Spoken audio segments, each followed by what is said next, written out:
Tonight, we're diving into the fine art of being boss and a blessing, how to flex your personal power without forgetting the people.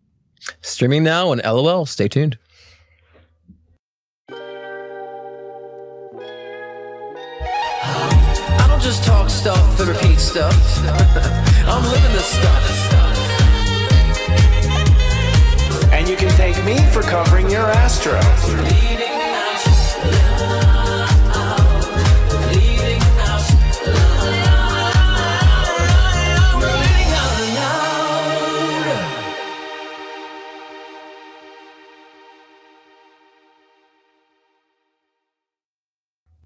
Welcome to Leading Out Loud, the spiritual shift show, the equal parts high vibe and hot take.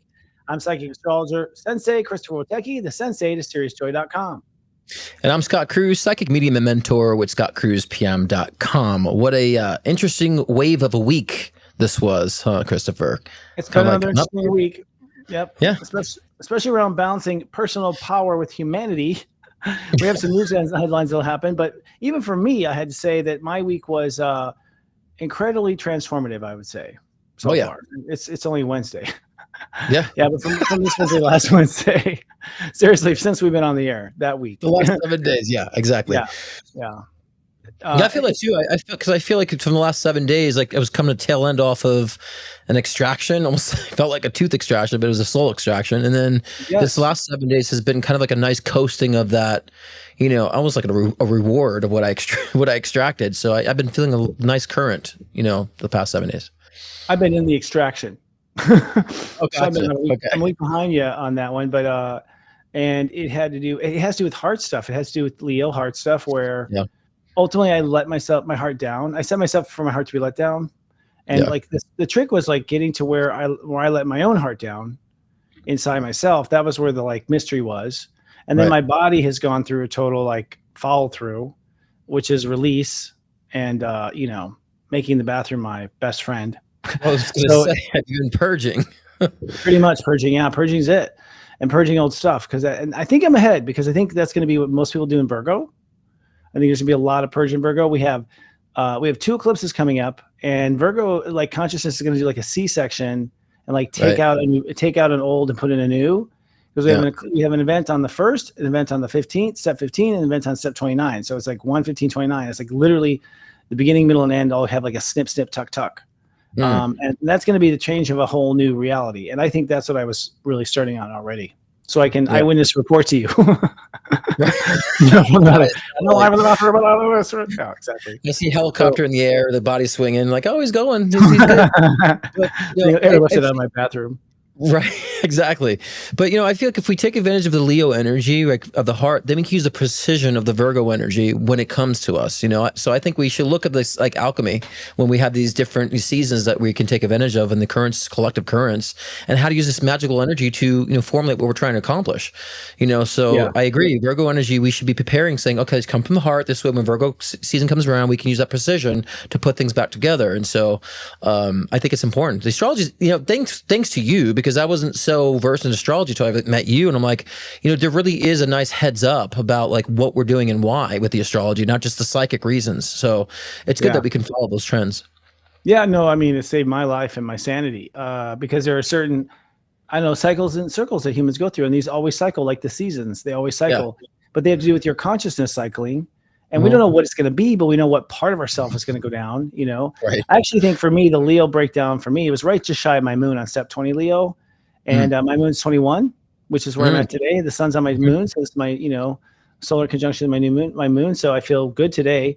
But when the sun just gets close to your moon like that, the moon will pop. Like any emotion you're holding will sort of pop because you're being restored. Here I am popping right now on camera. Here we go. I have to be careful what I say.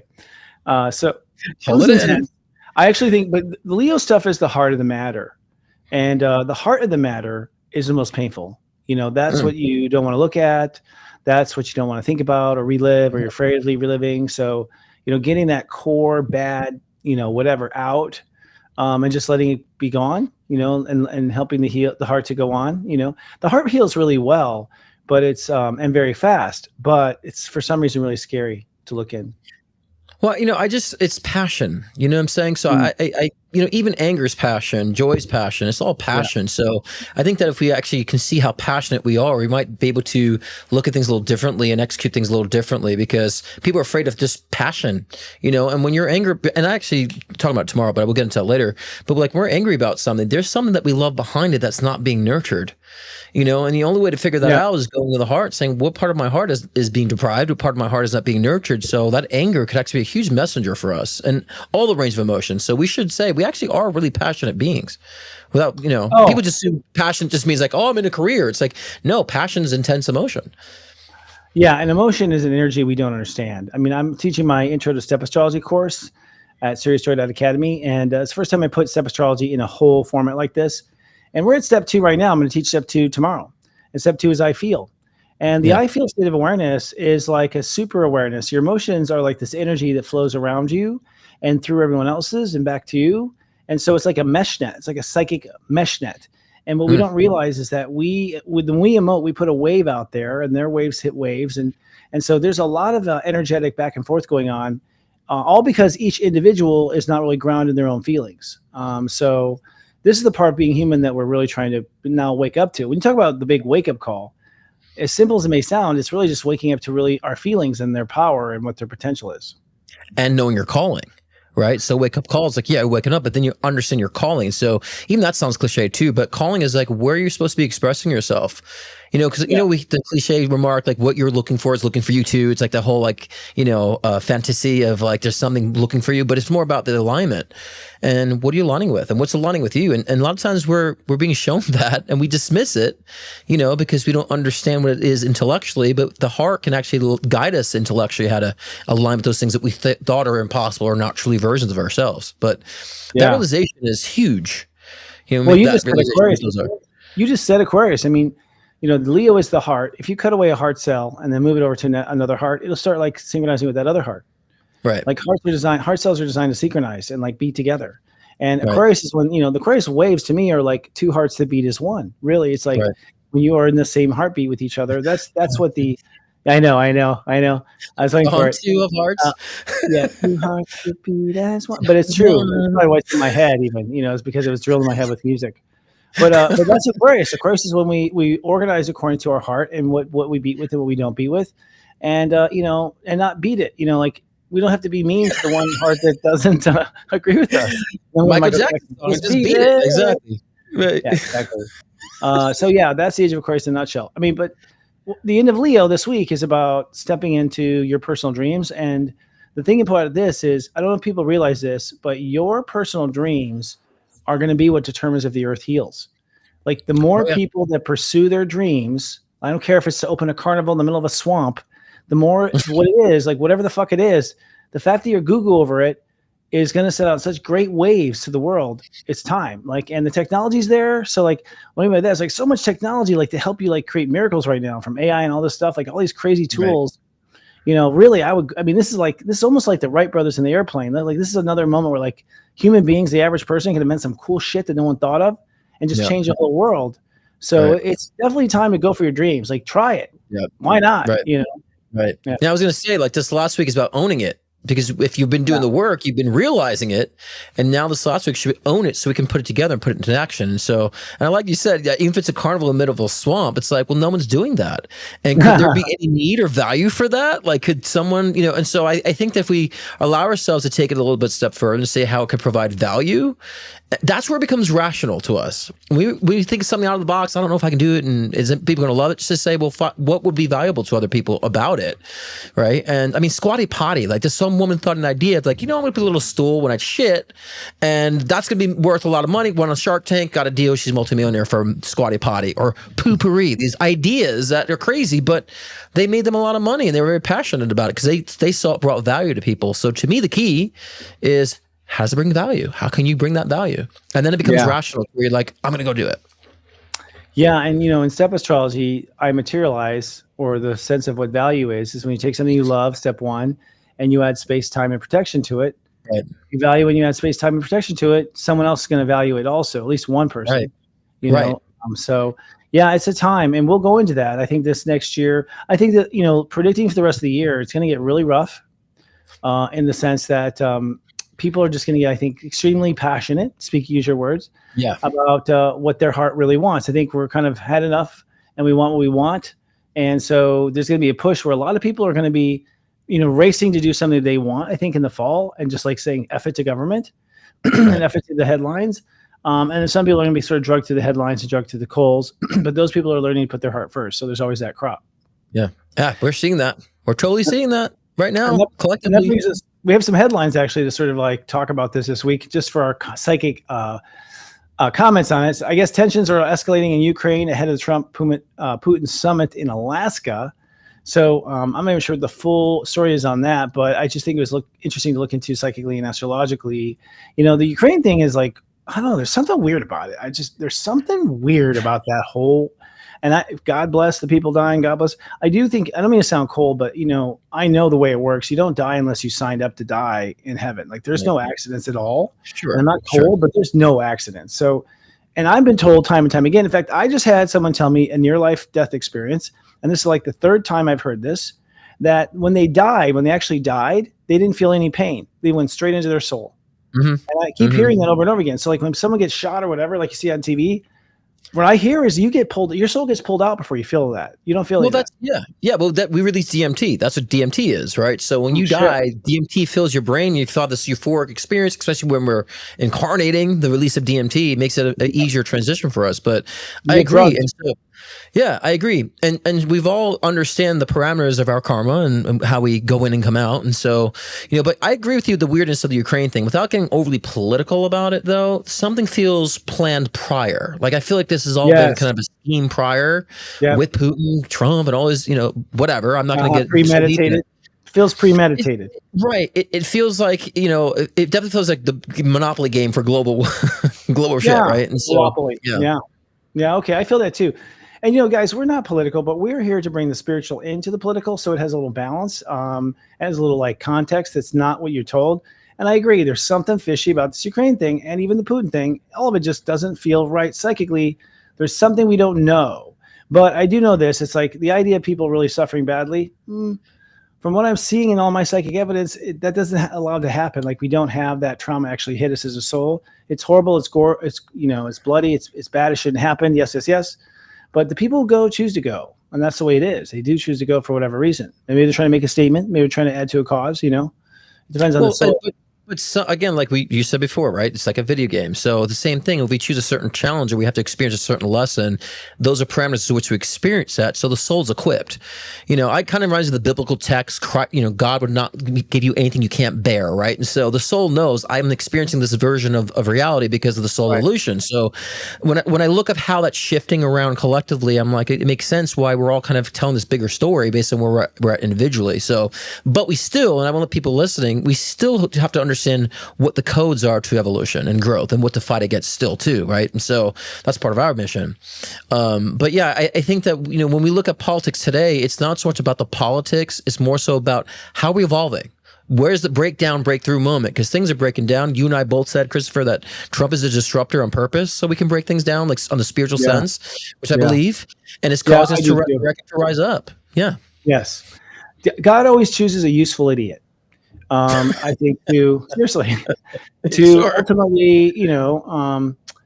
disturb the peace in order to find, it's like that decoy you see in like TV shows. There's always a decoy kind of energy, and that's necessary. Yeah. There has to be something absurd happening for you to be willing to open up for any kind of change. You need something absurd to happen, something absolutely absurd.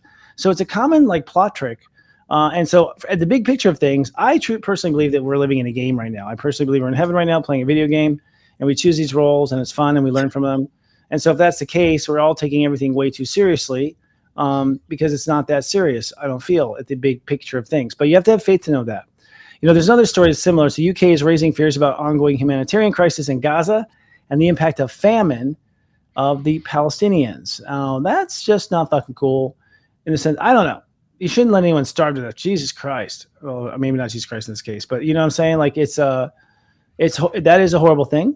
I don't know why people would want to sign up for that lesson on either side, But what surprises me is just how there doesn't seem to be, regardless, eating food. There seems to be no decency still, like in the world. Like I thought we were heading towards more chivalrous fighting, but there's no decency.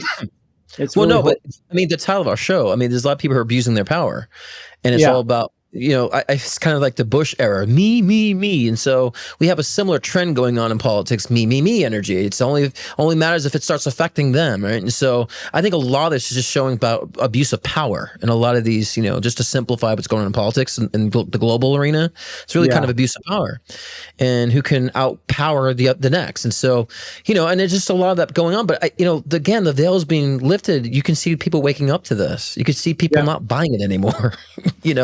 I think so. Yeah. Yeah, I agree. Yep. And actually, I feel like here's the thing: a me has too much power because another me didn't demand theirs. The only reason why people get away with power is because people give it away. I mean, we're not going to be able to get our arms around it from the we perspective. The chance of you being president or being the richest person in the world or any of these other places that have crazy power, the chance of that is very little. What's more likely is that every me says, I want my me, at least my me. And that everyone demands their me, because there's a lot of people giving up their me's to make these takes on greater we, and they have to stand up. And that might be the lesson, is to stand up for whatever reason. A lot of us are brainwashed from Christian Judaism programming, where you give yourself up for the Lord. I mean, why would your dad want you to give yourself up for him? It doesn't make any sense the way religions were set up, and we all bought it and we all worshiped. I think worship is hokey. What? Why would my creator want me to bow to him or her? I don't get that. That makes no sense. I would say the same thing too, or my as being a physical man and saying my own, if I had a child, would I want them to burn in all hell because they didn't believe in me because I was hiding from them? I'm hiding from you. You can't find. We're playing hide and seek. You're going to burn in all hell because you didn't find me. It's just there's a lot of that subservient self-condemnation energy. Yeah, that is in our collective consciousness, and it evolved from religion to politics, and even in the New Age communities of saying I'm saying the wrong things to the universe, and almost like the universe is punishing you. And so it's evolved now, and even in the spiritual communities, that I think that now we're starting to recognize, even with that no, it's really all about what we design on our core, not so much what else someone else is going to provide for us. And so I think Trump, in the spiritual sense, is that disruptor to resurrect and to rally people up to realize this, that we should not be putting people in control of our own personal individual lives and collectively, so it's a good time. A lot of people, it's hard for a lot of people, and a lot of people's crutches are being pulled away, and I understand that. But for us who are spiritual, it's a good time for us because we actually get to see that change. We see that growth, within people. And that's an exciting part of these times for me. I know how it turns out, which is good. I know it turns out beautiful and good. I've heard it from the Palladians through Wendy Kennedy. I've heard it through other people who channel sources like Metatron. We've already there, apparently. It's already been done, and we're still catching up to the actual film. The film's been shot. It's just still in the camera, and it's still coming out. So I know how it turns out. I've always felt that. I've come to terms with that with myself, and I'm putting all my money on that square. A lot of this is about learning and processing and following through. And I'm always amazed, even over this weekend, the processing I had about my life, me as a leader and helping people understand, I have profound wake-up calls all the time where I was just like, wow, was I not seeing it for what it is? So I think for all of us, we're all in this huge wake-up to who we are and what's real. I think we just need to exercise a little compassion and patience and see how it unfolds. Yeah. And I agree. I totally agree with that. So you're right. We're talking about the balancing power and serving humanity. And we're doing a new game called Me or We. So I didn't invite you that direction. So this game goes we're going to list a scenario, and we're both going to decide, how to find the we in this situation and where the me in the situation. And basically, what would you do in this situation? And it's just us kind of learning how to toe the line between both. Because apparently, people just don't know how to figure that out. How to get a win-win, basically. That's another way of looking at this. How do you get a win-win where both parties are winning? And that's what we need to be thinking about, because there's always win-win solutions there if you look hard enough. And if you don't look hard enough, you're not creative and you're not trying, honestly. Even with Palestine and Israel, there's a win-win there that neither side may be seeing, or one side is seeing and not the other. I don't know, but nonetheless. So here's one. You tell us first, buddy. You're offered a promotion that would double your income, but it requires relocating away from your community work. So you're going to have to leave your volunteering to go make some money. Well, I think, again, in this part, it's if I've been spending a lot of time devoting myself to community work, and I've been depriving myself, expressing my talents and skill sets are to provide better service, I would actually go and take the whatever double promotion to kind of reposition myself to do more. right? Because I feel like, and it depends where you're coming from, right? And so in this context, I would go off and I would plan to utilize the resources that I've gotten, that I doubled my income with, to reinvest into doing more of my mission work, or do more of what I want to do on a grander scale.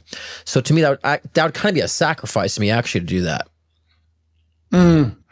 Yes, I agree. I think it's possible in both ways. I mean, honestly, I'm kind of a master at this, I think, already. Like, I've already spent 19 years giving away tons of time to the public while making money at the same time. I think you can do it both ways. I think you have to have both ways, honestly, because really that giving is the investment back. Like, if you don't invest back into the garden, if you don't put fertilizer back in the ground, you're not going to grow, really ripe big vegetables and have big yields. So consciously, when you give back, I mean, that's the whole point of giving back. That's what the church was trying to tell us when we were giving to the church, but we weren't giving back because they were taking it and doing, child trafficking, shit like that. So it's like, that wasn't really giving back, but we thought we were under that law. We thought we were investing that way. And so I think that that's the way to do it. You always want to be able to invest. So yeah, if you move away from the one group, that just tells me God's saying, oh, you got new people over here. Hopefully your work takes on its own fire. Usually what happens is God replaces you with someone else in the old community. Yeah, I mean, but we also have to understand our power too, what it requires, because sometimes we might be in one aspect of using our power, but like, again, Spirit's calling you to expand out of that too, to go do greater difference, while somebody else will come in and fill your place. Like, there's a cycle of this. Totally. When we understand that, we're not leaving anything behind. We're evolving as someone else can evolve into that position, and they will evolve. It's a cycle in this way. So I think it's important to understand like how you can utilize your power to your best ability, and that promotion can be a gift from Spirit. So people might look at that as like, oh, but that's like self-righteous. Like, how do you know that's not a gift from Spirit? To say, here's a promotion to do more and to move forward and to relocate to a newer environment. You can make bigger change. Here's what's going to flip our producer's lid. It's like, if you go for the more money, it's because you did the community work. That's why the money came. The money came because you invested in the community work. So for you not to take the money would be you not accepting a reward for the hard work you put in. It's a cycle. I think they're tied together. I think, very rarely, I mean, someone who's doing community work in the first place is already a we. You know what I mean? The me's don't even do community work. They do community time. So if you're doing a we, you have to make sure you put a me in there too. It's got to be both aspects on that. That's been my problem. A lot of times I don't do the me, and then my me gets pissed, and I over me. You overindulge in the me, and then the we gets kind of imbalanced. We're like a fucking Pluto shooter. Yeah, that's Pluto Libra, Jet X. All right, so here's the next one. You get credit for an idea that was actually a group effort. Who gives you credit? I don't know. I'm laughing because people always usually get credit for things I've done. So and I always have to sit back and watch That's interesting. Things I've done. Yeah, I've had that experience. Well, I think, first of all, credit is kind of silly because it's like, I'm always humble about it and just say, first of all, even an idea of yours is not yours. It's a collective consciousness, and you downloaded it first and did it first. So it's not, no one even owns an idea. God's thought of everything already. So I feel like I look at an idea as community real estate to begin with. And so I'll take credit for what credit's due. It's like, hey, this group had the idea and I ran the touchdown. Like I took their idea to home. It's a balance. It's a group. It is always a group effort no matter what happens. But people always want to give credit to the one person because we're stuck in this idea of of miracles, and saints, and that's not really how it is. Well, I mean, but there's certain things where it does come to creativity comes from one person. Like no one could take credit for the theme song I wrote, right? Because I did it myself. That was my creation, right? So there's certain things. I'm kidding. There's certain things that where it really is one's individual creation. But but if I would never take the credit for something somebody else did, especially like you and I, the messages that we teach, we're doing it in our own styles. But the messages has all been out there forever. But I'll take credit for my style, but not for what's been in the ethers for so long. But I think again, people have to understand as well as if you're taking credit for what someone else created, that's also being very me, not very we. So you should always, illuminate the highlight of someone who did make it. Like you create Serious Joy, right? In the beginning, it was your idea, it was your conception idea. It's not like someone else's credit for your conception of what your creation is. So, then the we part comes in people helping to assist and the working and all that stuff. Right. So, but you were the creator of the network. Mm-hmm. Yeah. Yeah. And I take pride in it in the sense of it was my wacky idea. And the truth is, I think also you go through lifetimes where it's your turn. You spend, I think, many boring, slow lifetimes where you're just doing nothing and you're just kind of like learning about yourself, learning aspects of yourself. And there are these hit lifetimes, and these hit lifetimes are where all your talent finally comes out into a bloom, into expression that seems greater than life because you spent many lifetimes setting up for it. Not because you yourself are remarkable, but you can do something remarkable over a long-term investment. And I think that's what a lot of things are when people, do great things. But I also see too that if we're all God, fragments of God experiencing itself from different perspectives and different experiences, well, then God would love to marvel at his creation and be like, look what I did. Oh, yeah. Not in ego, but in appreciation, like, Love. wow, I had the power to do this. So we have to also allow ourselves to appreciate what we create and understand what we've done and have that reveling in that as well. I mean, because otherwise we don't want to deprive God of his own creation in a sense, so don't deprive ourselves of our creations either. There's a shine. That's the sun and the Leo and the shine. Like we're in the sun of Leo. What the sun is just a bright star. It's not getting any energy from anything. It doesn't even know if the planets are around it, I think. It basically is hot and shiny, whether or not you show up. It's hot. Yeah. And that's because it's eating itself at the core of fusion. It's like it can't get enough of itself. There is that moment where you have to celebrate who you are. When I watch some of my TV stuff that I do, I love it. I sit there and just I can't stop watching. I'm happy with it. It's who I want to be. I like marveling at what I've done for myself. I don't even notice or care if other people have liked it a lot of times. It was for me. And it's for me mostly. It was for me to see if I could do it and get a kick out of what I could do. A project deadline can be met if you overwork yourself or if you slow down to bring the whole team along. Okay, I see. This is an interesting one. This is a leadership question. So the me or the we, like, do you slow down to bring the whole team along, or do you overwork yourself and finish a job? Well, of course, it depends on the project. I mean, so it's kind of it's a broad thing to just in that way. But, I feel like for me, if I have a team with me, the team is also for me, right? They're participating. So it's a benefit for me too, but it's also a benefit for them to have me as well. Right. So I feel like in that collective energy, it's like you might want to take the time to do things, effectively, but sometimes you got to speed things up. Sometimes it's gonna be that one person that can guide a little quicker. So I think in this case, if you can balance the me with the we by saying, hey, we can accelerate things. I could participate and understand my role with the team, but also allow them at their own pace to follow through too. That's what we can bring the balance in with that. But again, like that's not, if you're part of a team and you're only seeing your own perspective on deadline and stuff, then you're not being you're being more me.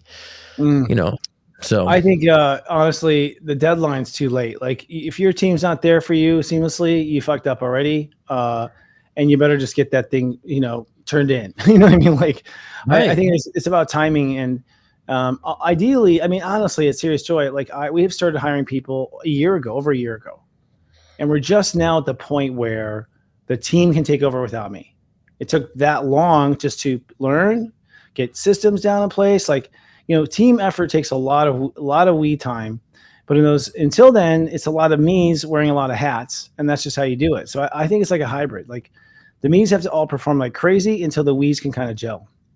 Yeah. Well, and then also people who are watching shouldn't be all about me either and critique things That's they true. don't like because there's change. I see a lot of people just critique free content a lot of times with other YouTube channels, yours channels. I just see people just critiquing things that's like, you're sitting there consuming things for free. Why is it all about you? Do you understand? If you thought about you don't understand what it takes for people to put on free content for you. So there's a lot of people even on the other side of things are all on the me perspective. It's like, but what if you had to put asking the person observing, what if you had to put a network together? What if you had to put all these content together and create ideas and topics for people off the blue and talk about it all the time? How would you feel about that? Would you be so critical if you had to do the same? And so we have to, even on the other side of things, understand the we mentality. So therefore, we're not overly critical of people and being selfish because we're not getting what we want from free content. Well, and the people who complain are the people who are unhappy with themselves. I mean, one thing I've learned is that if someone's really critical of you, they're twice critical. They're more critical of themselves, and they have already criticized themselves into nothingness. The people who really can do something and not criticize themselves are off doing stuff. You know what I mean? Kind of thing. Right, but people really enjoy it. Will give it comes from a good place of saying like, "Oh, I love you. Do this. Do more of this," and they would just be more encouraging, not so much complaining. So we have to understand when we're participating in others' creations, are you in the me or we energy too? And so a lot of me's out there. That's true. It is. It's all about me. Yeah. I have learned to disposal, right? It's all at their fingertips. They feel like because it's all there for them, they have a right to just bash whatever they don't like, and My issue is like other people's opinions of their opinions. Like, so I myself understand the nature of it, and I understand, whether you like it or don't like it, you're watching. So I've made my dollar, and I don't really care. You know what I mean? Like, my Taurus in me is just like, you're showing up every week and complaining. At least you're showing up every week. Like, I don't like to hear it. Like, so I don't let it get to me. I don't let it get to me at all. And I understand that people are really, 3 fingers pointing back is 1 point forward kind of thing. But when my business partner starts siding with them, or people start using it as an excuse or an example of why I'm not doing well, then I get pissed. I'm like, wait, no. Like, we're not going to use the public's opinion as the holy grail of truth, especially when you're a spiritual show and you're supposed to trigger and help people grow. Right. So I'm going to, pissing people off is a good way to get them moving. You know what I mean? Like, or whatever. So I've never had a problem with it. Yeah. It's good. I mean, it's good to see who's on board and who's not on board, because, as long as we know we're standing in our power, like the topic of the show is tonight, if as long as we're staying in knowing our power and we come into that me zone, then we can take that, criticism and use to our benefit, or understand where we really do need to go, where that's not, where we're growing out of. And so that's where we have to be really me focused on knowing our power, because as people try to pick at it, we'll know, no, I'm setting my boundaries now, and that usually happens because we've been in the we too much about everybody else, what everybody else wants, doing for everybody else, and then we start becoming me focused. People who are selfish don't like it. They don't like it. I always see it Aquarius too. Like, I mean, honestly, just Aquarius is, there's like one size for everyone gets their own thing. And so when there's stuff out there I see on TV, whatever, stuff on TV and stuff or whatever, I'm just like, oh my God, I can't watch this. I think to myself, but there's people who need this. Like, there must be people who need this. If it's on the air, there must be people who need this, and I'm okay with that. I go into what I need. I was like, apparently people need this. That's fine. Right. Yes. I hope that's the way people treat us. Like, apparently people need this. You finally have a quiet night planned for your self-care, but your friends call crying and ask you to come over. Oh my God, that's like that's the worst for him. Daily occurrence. That was all the time. Like, all right, just when I sat down and had my smorgasbord, I'm like, I get the phone call. I'm like, all right, what do you want? So no, that's a daily. I won't say daily, but that's a common occurrence for me. I always drop what I'm doing, because I see it as that. I have every night, so many nights where I sit down and do my own timing. And so, that one time a friend might need me, I'm like, it's going to be all about them, because, they need support. And so that's what life is about. My life isn't about watching Golden Girls and having smorgasbord. My life, or watching The Office and smorgasbord. My life is about contributing to society and contributing to people, and expressing that love. So yes, that friend that will call up, I will actually put my smorgasbord aside, put it back on the fridge with a little bit of frustration, and attend to their needs. Yes, I've mostly done that. I actually went too far in that direction. And so now I've gone, no, I did. I was way too far. I wasn't getting things done. I lost hours. I mean, I think the reason I have promised being late is to some degree how many people I stop for and give that time to that's not in the schedule, Now I'm kind of like moving more towards the me, because I'm pissing off other we's that I'm in teams and partnership with, because I was stopping for the unqualified we. So it's complicated. But I think it's like, ideally it has to be like a me, a we, a me, a we, a me, a we. Like, if anything, it's going to be 50-50, and you just got to keep counting and keep going. Nobody want a wee. Nobody wants a wee. All right. Well, I guess it's time for us to move on. We got to move on to our commercial break now. And here's some topics from our sponsors. Let's roll. Audio Jungle.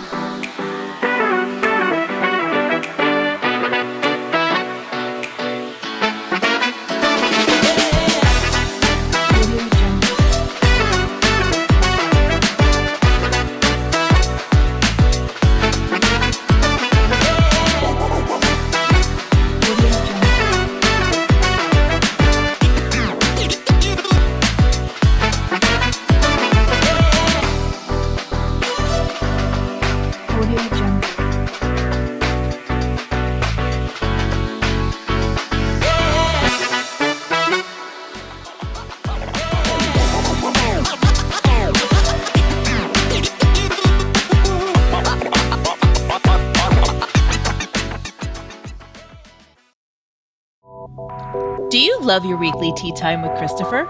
Then you'll love him spilling more tea over at SeriousJoy.com with a series of Tea Time Vibe videos that help you better connect with each state of awareness. From step 0, I protect, to step 11, I become. So grab yourself a cup of tea and get to know step astrology with a subscription to Serious Joy.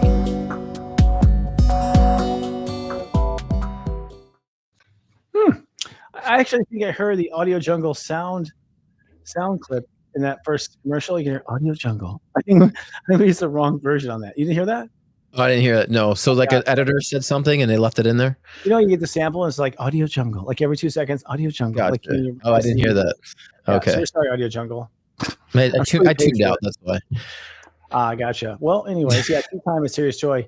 Every tea time I made, we saved, and I have that as a whole, whole library of tea times, which are little moments of wisdom at SeriousJoy.com. Part of what you get when you subscribe. So things have been kind of shifty. We already talked about this a little bit already. We have Mars in Libra since last Wednesday. We have Aquarius full moon last Saturday. That Aquarius full moon was pretty tough, I would say. It was pretty sharp and splitting. Mercury went direct on Monday, so he finally became on cross-side. Venus conjoined Jupiter yesterday on Tuesday. That was like wake up and smell the coffee kind of day.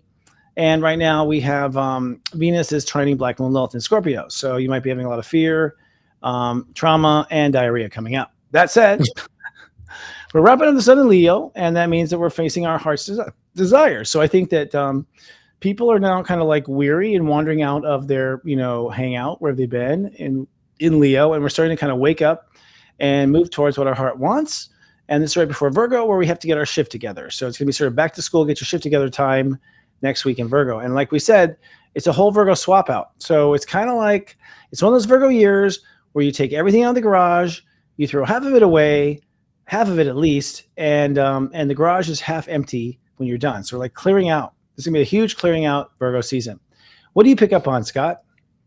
Well, last week, I really feel like it was testing communication, primarily with relationships. So I feel like a lot of the communication, those who've been doing the work are really starting to find the me in the situation and what they really deserve, again, coming from the heart, not to sound too redundant, but that's what's going on. And so I've been seeing in a lot of relationships being affected by this, not just romantic relationships, friendships, as well as, close family member relationships. These things have been happening to where communication has been kind of separating the two, or the lack of need to have better communication. So moving forward, using your heart, it's time to understand that we don't go too far out in the heart. We go overly woo-woo, because I've been finding people really diving into unnecessary spiritual modalities to cope with the fear or to cope with the fragmentation and making impulsive decisions. Now's not the time to make an impulsive decision. Now's the time to make the decision from the heart, from within. That's truly what you need, not what you think that you need to pacify the circumstances that have been fragmented and heavy. So we need to be more conscious right now and more in a state of organization intellectually, but also energetically. So we understand whatever has been fragmented the past couple of weeks, we can actually piece together our own participation in it, what we need from others to participate, if anything, and then also understand what you said before, the balance between the me and the we. This way, again, when Virgo season comes around, we could be more strategic, more surgical, and more directive of how we can actually place those things and put them into action. And so those relationships right now that are fragmented, that are going, this will be a test of whether it's going to be locked in forever or actually time to separate and try to disconnect from it. So a lot of people are starting to find that separation. A lot of people find that real true connection because of that fragmentation. So you're saying people are splitting up. Well, there's been a splitting energy for observation, right, between relationships. So it might be causing the relationship to bond and to grow stronger and really solidify it for the future, or the complete opposite, where it's actually showing that it needs to be a separation, a complete disconnect moving forward. Right. Well, we have a solar eclipse on 15 degrees Pisces, which is, halfway through the Virgo season, full moon solar eclipse. And what that is going to be really a moment where we reboot, if you will, I think, all relationships. So that seems to be that 15-degree full moon in Pisces is going to be the snap, the final cut of those final breaking point of those relationships. It's literally, we have a new moon on step 1, full moon on step 15, new moon on step 29. So we get a new beginning and we get a new end, and we cut out the relationships in the middle. And that's what's that? I said, well, slap me silly and call me psychic then. I know, you can feel it. Well, I think these are officially, this is the final round with certain spiritual teams. I feel like when we come down with a mission, which is a spiritual mission, which can be determined in the natal chart, by the way. I have a secret how in my class. But at the end of the day, we know what they are. And we're doing now a do-si-do, bow to your partner and find a new partner. Like I think in most cases, new partnerships forming, new alliances forming. And this is going to be the fun one. This is going to be your pals. These are going to be all your most fun friends. Even dark people are going to have a great time. You know what I mean? Like, because they're going to find their dark friends. I'm not kidding. There's a lot of allies in heaven, in the company of heaven, where we sign up for these cool events. And one of the events is the Ascension of Earth. And we've been planning this event for a long time. A lot of our past lives are all geared towards this one. We're going to pick our favorite friends, and they all start kind of coming in and coming out, through the end of the year. And so there's a lot of changing of the guard and partnerships and that sort of thing between now and December. Yeah. Well, in layman's terms, it's just finding your true tribe. Yeah, the one you've always wanted. You had to first know what you wanted. That was the problem, Well, yeah, and the imposters are going. The ones that were stand-ins, they're going, and you're starting to recognize that. So, on both aspects, and so don't be impulsive during this time of fragmentation. And a lot of that impulsion can bring up a lot of anger too. But I'm actually talking about this tomorrow on my live show. That anger could be a gateway. Anger as a gateway. And so, how can we take that anger that we have or resentments that we have and turn to something fruitful, turn to something powerful, or actually direct us in the direction that we say we want to be? So I'm talking about that tomorrow on my live show, as I do every Thursday at 6 p.m. Pacific time, 9 p.m. Eastern time. So join me live. I will also be doing live readings in conjunction to that. So get your questions in. Or if you just want to book a private session with me, it's scottcruzpm.com. So hopefully I'll see you guys tomorrow. Anger is the gay way. I like it. Just kidding. As a gateway. Anger as a gateway. That's easy. I'm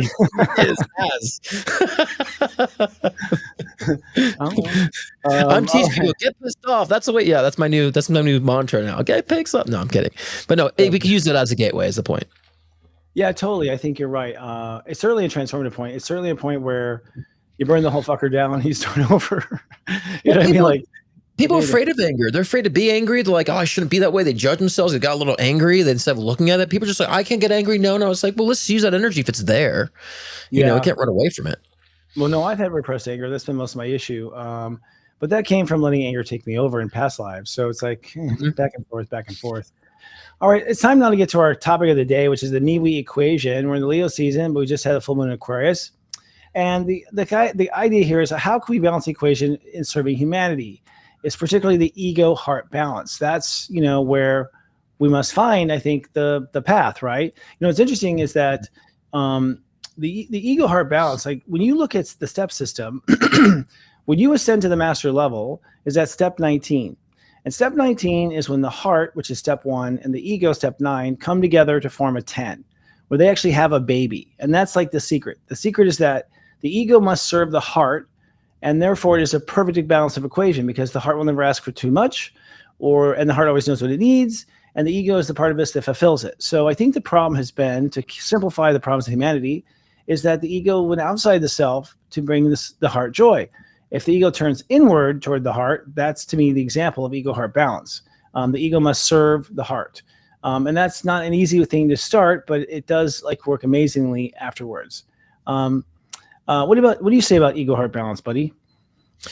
I'm repetitive about this. I've talked about it before, but those who maybe have not heard me say it before, I always say, people always talk about killing the ego. And I'm like, no, we have the ego for a reason. We got to nurture the ego, understand its place, so then we can actually come from the heart, right? And so, but the ego is a protection mechanism, right? And so that's survival mode. And so if you're always in ego, you're always in survival mode, you're not thriving. The soul and heart is in thrive mode. So we got to understand what the ego is there for, so we can put it in balance. But a lot of that protecting, the ego and heart comes from setting boundaries. We got to set the boundaries, know what we can take, what we don't need to be taking. And that also means, what we're surrounding ourselves with and by whom and what we're hearing and all that stuff. We have to set the parameters of what we want the flow to be in our lives. So yeah, the first, to that would be is to set the proper boundaries to protect your energy.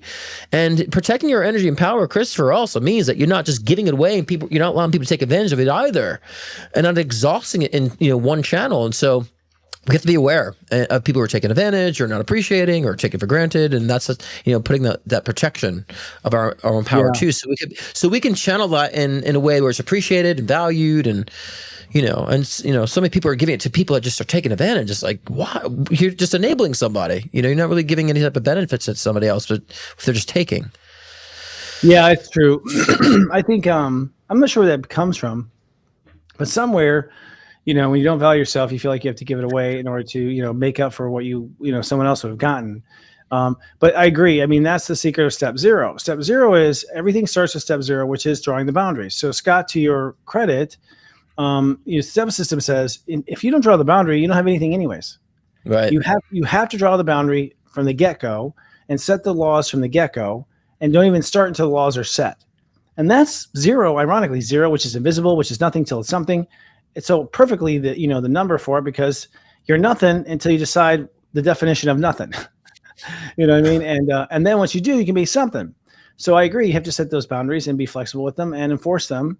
And you'd be surprised as soon as you set them how quickly people obey to them, because there's so few people use boundaries that most people subconsciously adhere to them and don't even know. Right. Well, and I like to say, even just not so, because boundaries has been so overused, I like to say parameters. Like, what is the parameters of what is your threshold? Because, we get to understand, like, I'm here with my power. Maybe I don't have the ability and the threshold to, serve it to so many people. So I got to reserve my power to certain aspects so I can preserve it and grow it and nurture it. And so I say, if we understand our parameters and our threshold, we can actually, understand how we can grow our strengths and our talents, skill sets, spiritual gifts, and so forth, So, I think we have to understand protecting it is setting the parameters of such. I think people think boundaries. They think it's just walls or blocks. When we say boundaries, I think people take it that way. I got to shut down. It's like, no, you're just setting a parameter.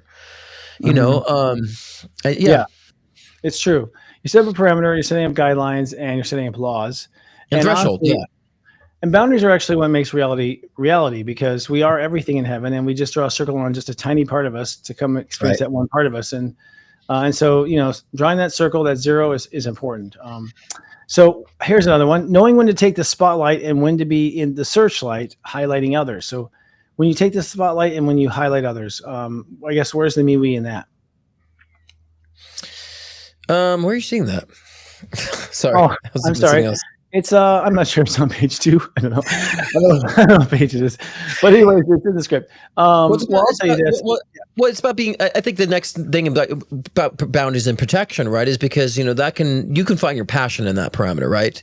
And so sometimes you get passionate. We can be, fiercely passionate, where we can become all an ego, or we can become very passionate too, in a sense that we're more about into the productivity of our heart expansion. So passion can go so many different directions, especially if you've been deprived of experience. That passion can bring out ego, like I said before, knowing the ego and the heart. And so when you're passionate about something, understand the value it's bringing to you, but other people as well, that you're not the shit, that you're not of course better than anybody else. Because a lot of people, I'll tell you this, Christopher, I don't know if you have this, when you find your spiritual power and you start seeing things change and affect it, a lot of people go in ego mode.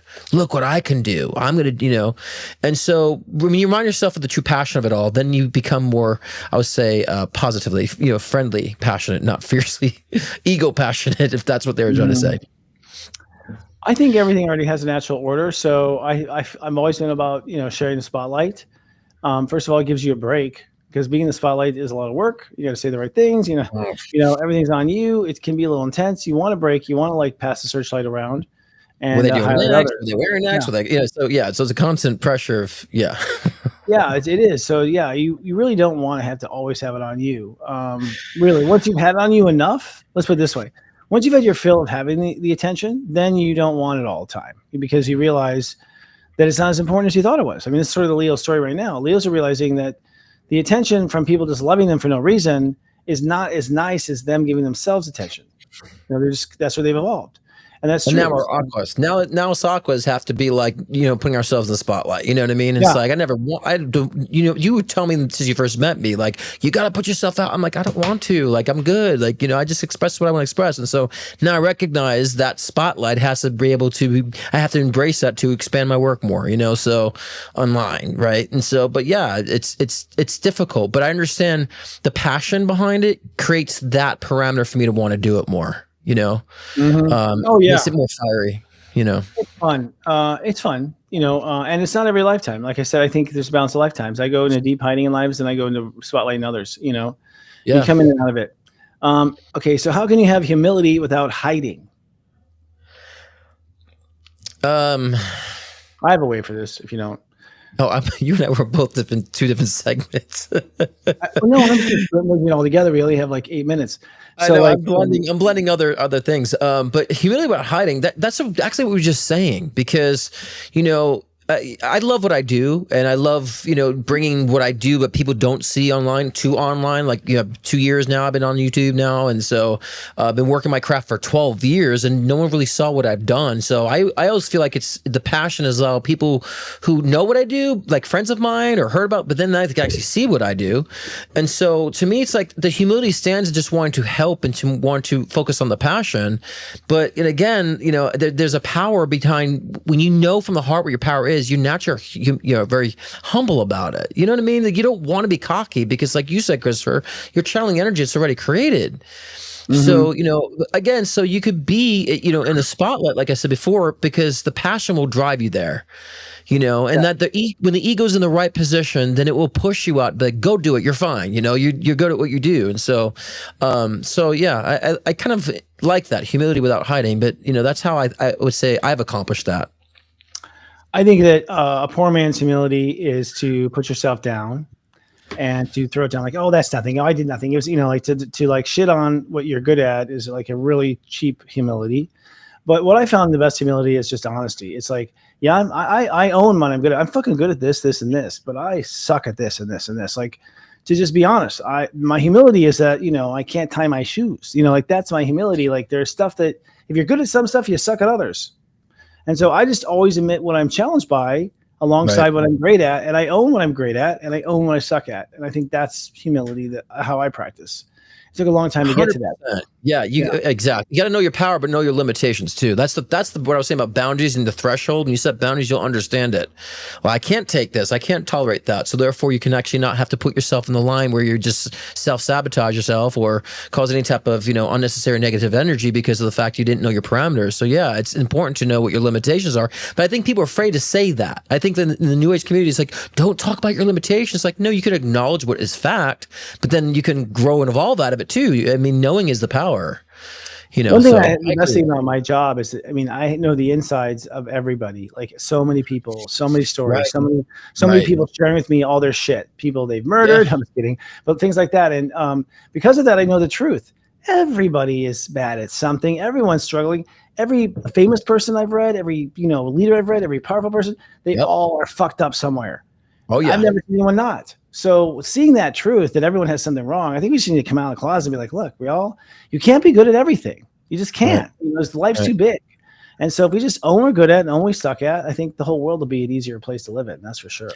Yeah. Well, I mean, if you even look at people online, people who are trying to even fake that they have everything going on. They fake the good relationships. They fake all that stuff. And all these influencers come out saying they were like in prison, they like got divorced, and all this like stuff coming out about influencers faking it. And it's not to say everyone's doing shitty, but what we're saying is we're all trying to get it. We're all trying to understand stuff. We're all trying to figure things out. So like, be easy on yourselves, and this you can evolve and have the pleasure of the evolution of what you're doing and how you are. And then life becomes very enjoyable. And then you start participating in ways that you never thought you would, Yeah, totally. And, I have my theories on that, but we have to do another commercial for our paid sponsors. Keep streaming. Hello, I'm Sanandra, founder of Sichi Organics. We are celebrating our 30th year anniversary as a small business with simple, clean, organic skin and hair care made with love. To celebrate our 30-year anniversary, enter code word JOY30 at checkout and you'll receive 30% off any individual Sichi skin and hair care product. Happy anniversary, Sichi! Aloha! I'm Mary, and I'm inviting you to experience the mystical world of the tarot with me. As a tree-hugging dirt worshiper, a retired wildlife biologist, and a sprite of the forest, my readings take you into the realms of elemental creativity to unearth a deeper awareness for those big decisions that you have in life. The first 50 viewers to email me with the coupon code below and book a reading will receive 50% off that reading. I can't wait to see what the cards have in store for you. Mahalo nui loa.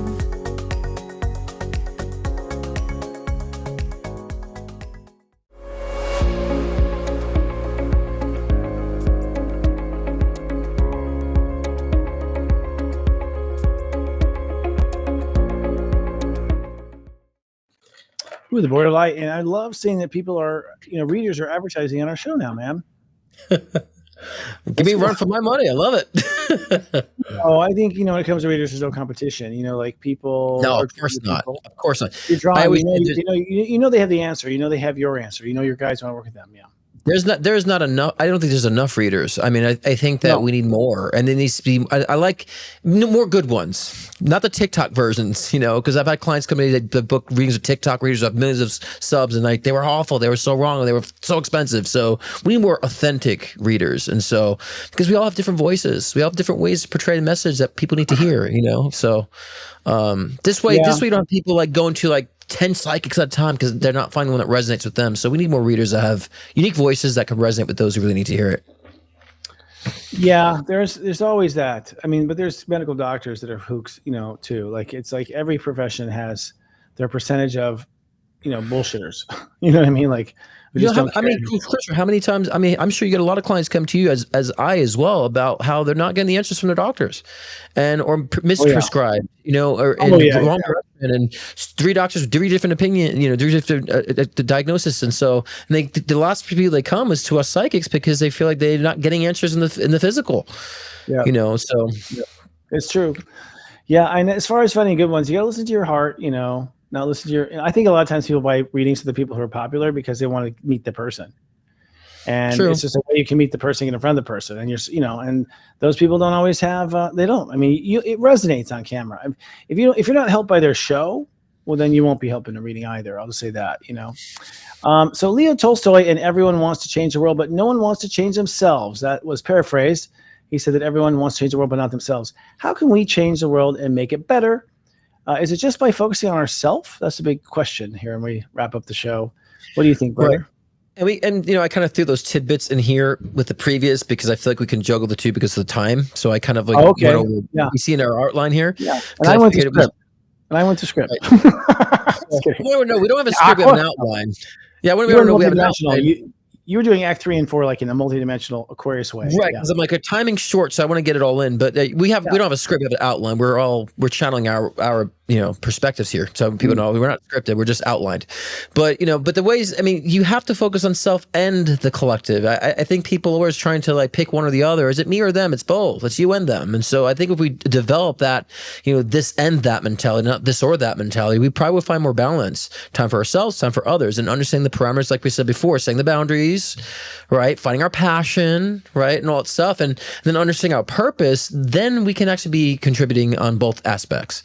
But if you're depriving yourself and you're all about other people, then you have to understand you got to probably go the extreme and focus on just yourself for a while. So I would say if you've been focusing on other people only, then you have to take a break from that and go only on you for a while till you find the balance of the two. But you have to be both, like me and them. It's so. And you agree, and I'm sorry to be long-winded, Christopher, but you and I both agree. When we come from the heart, we naturally want to share it. That becomes a natural, process that we come from the heart, do that inner work, that we naturally want to share it and express it and participate with others.